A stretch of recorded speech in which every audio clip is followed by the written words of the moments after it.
So, Sajid.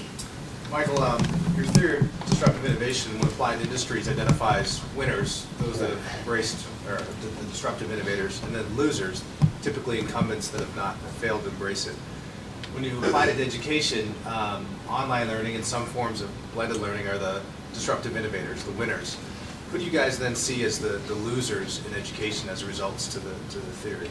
Yeah, so Sajin's question was that in the theory of disruptive innovation, what it basically says is that startups typically come in and disrupt incumbents that typically can't respond to disruptions. It's been less true in some fields as of late as incumbents have understood the mechanisms for disruption. They've been able to do it themselves in some cases, which is great. But in education, the question was, who are the winners going to be and who are the losers? And I think he answered the first question by saying that the online learning and several of these blended learning models will be the winners in the future.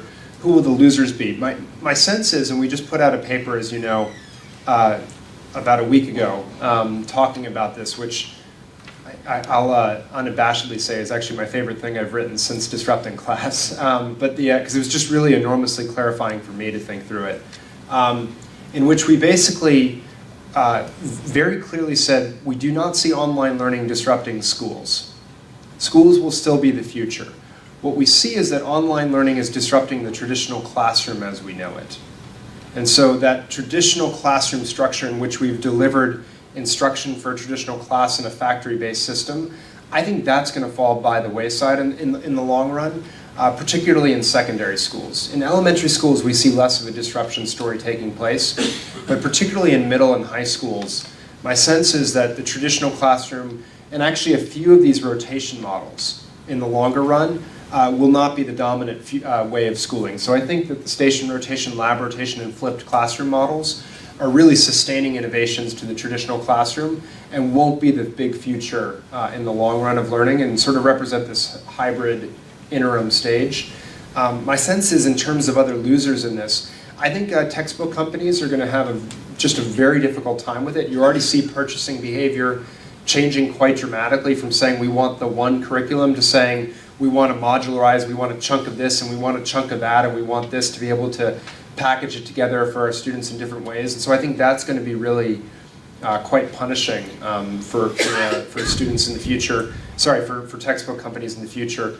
And then the last part about it, I think that so there was a provocative speech that I wrote about in my Forbes blog a few weeks ago, given by someone at a conference that you may have been there as well in Arizona State, which was an investor conference in education, in which they effectively said, when all other technological transformations have rolled through, there's been massive loss in jobs.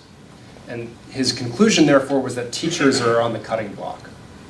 My sense is that teachers are not on the cutting block, but my sense is that the job of teachers is going to change dramatically. And that's going to be the big shift. And so if you think about that as a different job, then sure, the role of the traditional teacher, lesson planning in a one-size-fits-all way to a classroom, that is going to go away.